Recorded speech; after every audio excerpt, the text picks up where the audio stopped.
ಪತ್ನಿ ಅತ್ತೆ ಮಾವನ ಕಿರುಕುಳದಿಂದ ನೊಂದ ಪತಿ ಆತ್ಮಹತ್ಯೆ ಮಾಡಿಕೊಂಡಿರುವಂತಹ ಘಟನೆ ಹಾವೇರಿ ಜಿಲ್ಲೆಯ ಹಿರೇಕೆರೂರಿನಲ್ಲಿ ನಡೆದಿದೆ.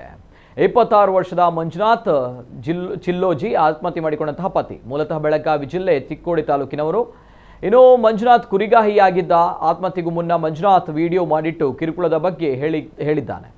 ನಾನು ಆತ್ಮಹತ್ಯೆ ಮಾಡಿಕೊಳ್ತಾ ಇದ್ದೀನಿ. ಮಾನಸಿಕವಾಗಿ ಬಹಳ ಹಿಂಸೆ ನೀಡಿದ್ದಾರೆ. ನನ್ನ ಹೆಂಡತಿ, ಆಕೆಯ ತಂದೆ ತಾಯಿ ಮಾನಸಿಕವಾಗಿ ತುಂಬಾ ಹಿಂಸೆ ಕೊಟ್ಟಿದ್ದಾರೆ. ಅವರಿಗೆ ತಕ್ಕ ಶಿಕ್ಷೆಯಾಗಬೇಕು ಎಂದು ಕಣ್ಣೀರು ಹಾಕಿದ್ದಾರೆ. ಬಳಿಕ ಜಮೀನಿನಲ್ಲಿ ಮರಕ್ಕೆ ನೇಣು ಬಿಗಿದುಕೊಂಡು ಆತ್ಮಹತ್ಯೆ ಮಾಡಿಕೊಂಡಿದ್ದಾರೆ. ಈ ಬಗ್ಗೆ ಹಿರೇಕೆರೂರು ಪೊಲೀಸ್ ಠಾಣೆಯಲ್ಲಿ ಪ್ರಕರಣ ದಾಖಲಾಗಿದೆ.